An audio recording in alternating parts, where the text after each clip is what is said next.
I'm going to basically be giving my testimony today, and it kind of lines up with a couple of themes that we've been talking about: intentionality and kind of a purposeful action.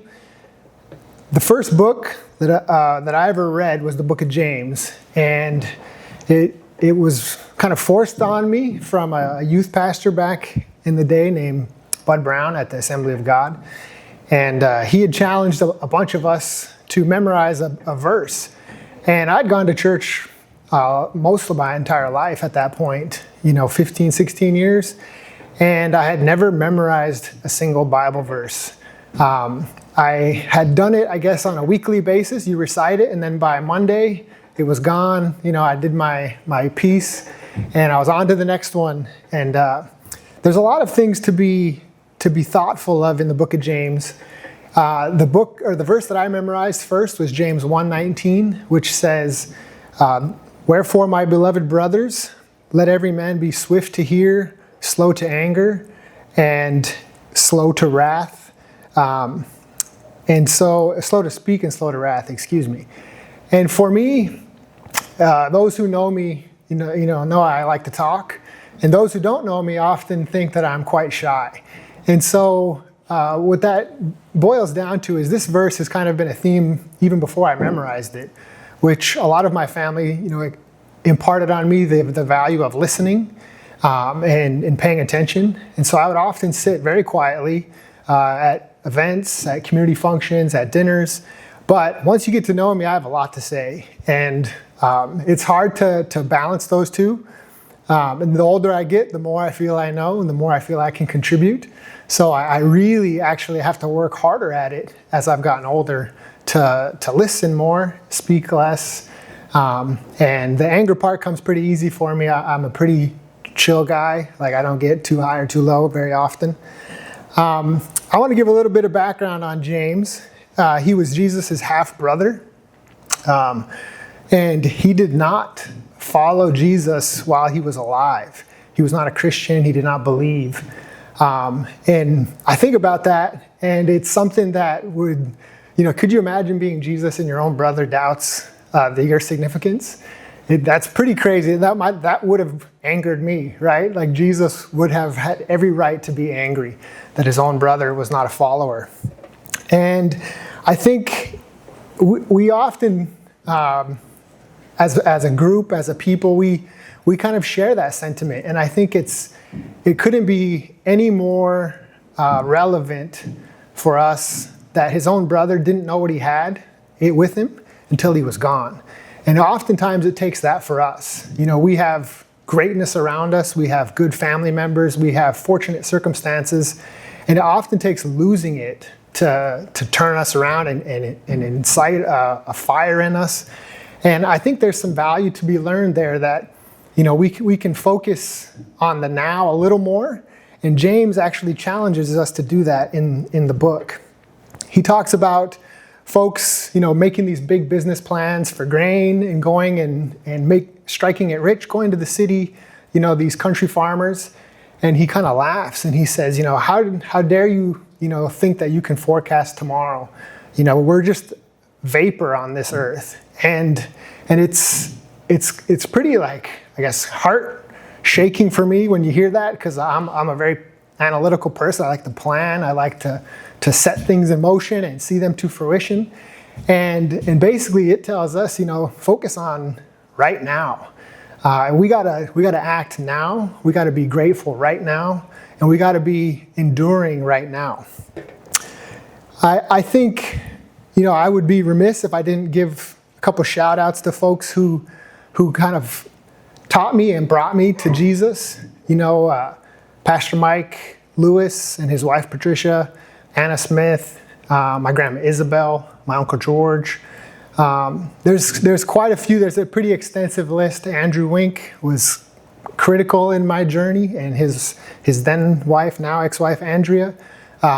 They were there for me many times, and I think that's one thing that I'm often very humbled by. Is every time I had been brought to the brink of breaking, God has always I guess, put a person in my life who is embodying the teachings that I had going to that moment. And I'm ever so grateful that I was brought up to recognize those things. And it's not by accident. You can't develop those skills without somebody investing in you. And I'm so thankful for all the teachers and coaches that have brought me there. My life is one of a lot of ups and downs, a lot of pain, a lot of heartache, a lot of wins as well. I think many of us can share that. But I think those moments are what make us stronger. They can improve our faith. They can strengthen our character. And that's something for me that I've looked at fitness as a parallel for faith. You don't get stronger. You don't get those abs. You don't get that big back squat unless you put the work in, right? And you got to put an uncomfortable amount of work in. You're going to try to lift weights. You're going to sacrifice good foods.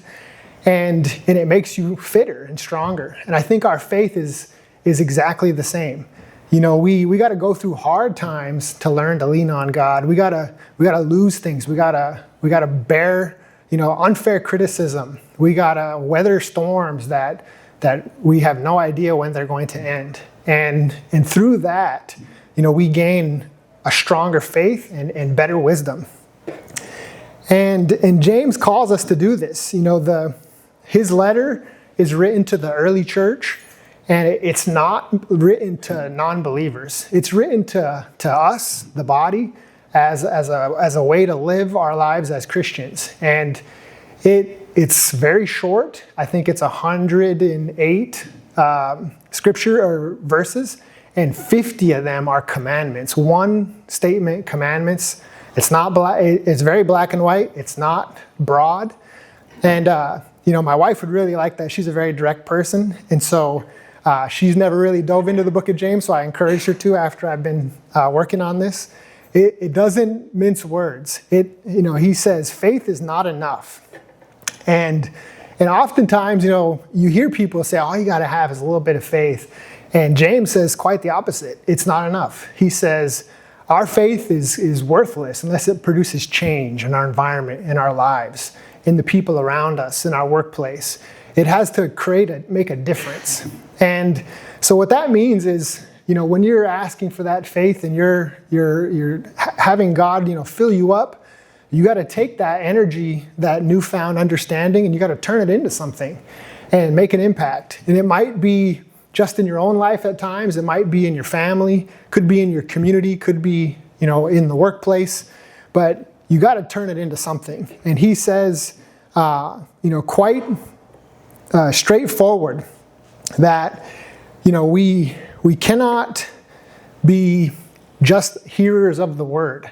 A lot of times, we show up and we feel edified when we come to church, and it feels good. We leave Sunday supercharged, and then that's kind of it. He says we got to be doers, and so that's James 1:22. It says, be doers of the word, not only hearers, and don't be deceiving yourself. And what that means, there's a phenomenon that's called the podcast phenomenon, where people listen to a podcast and it has all this knowledge or understanding of some subject. They get an expert on there, you listen to it, and you feel really good, and like you can be that expert now.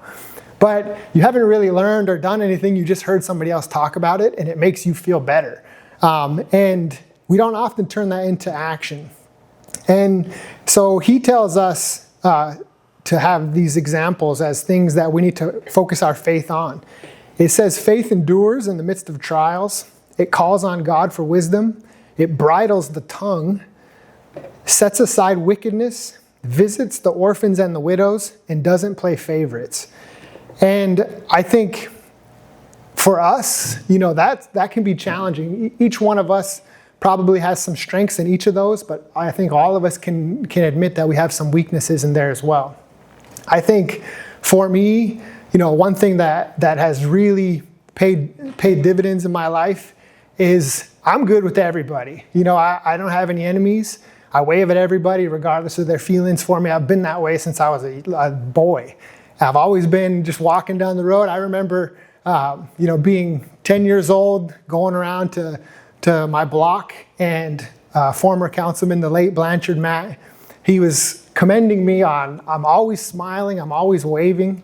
And I said, that's great. I'm glad you appreciate that. Can you fix my bike real quick? Because my chain had fallen off. And he said, you want to make sure that you never lose that willingness to be friendly. He said, it'll go a long ways and it'll help you in life as long as you're friends with everybody. And I really took that to heart as a young man. He lived on my block. I didn't know who he was. I didn't know he was a councilman or anything like that. He was just a guy that I needed to fix my bike chain. And I think, growing up, having people remind me of that over and over and over again has been something that I don't take for granted. I strive my best to be friendly and kind at all times, even when, there's decisions or situations that, you can tell there's going to be some hurt feelings. Trying to do whatever that decision is out of love has been something that I've really tried to focus on. And James talked about building bonds rather than division. And he talks about this through believers are going to stumble. We're not better than anybody else. And I think that's an outside criticism from non-believers is whenever, they're waiting for us to stumble. They're waiting for us to falter, and they want to jump and say, look at, you're just the same as us.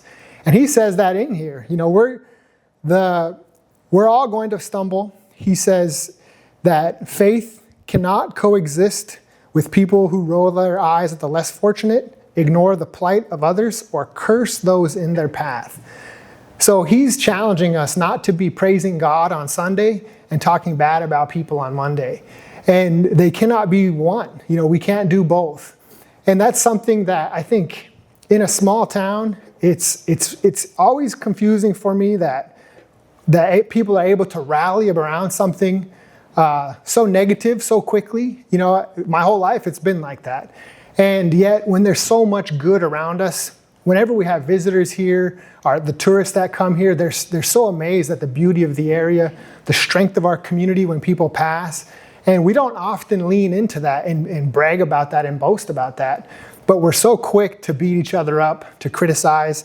And I was reading this, and it was just such a good reminder that we gotta focus on the good, even when everybody else isn't. And it's tough, at times you want to strike back, but that only creates division. And we got to remind ourselves that we're the same as everybody. We're all one and the same, and we need them in this journey with us. Excuse me. I think the other thing that he talks about is a lot of times we want to wait until the waters are calmer, till times are easier to do what we need to do, right? You think about, I'll go back to fitness. It's a lot easier subject than our faith. We want to, diet starts Monday, right? We're going to get on it Monday. I'm going to get my life in order. I'm going to get organized, and I'm going to hit that diet hard. But what that ignores is the skills required to work through that diet when it's challenging are something worth investing in.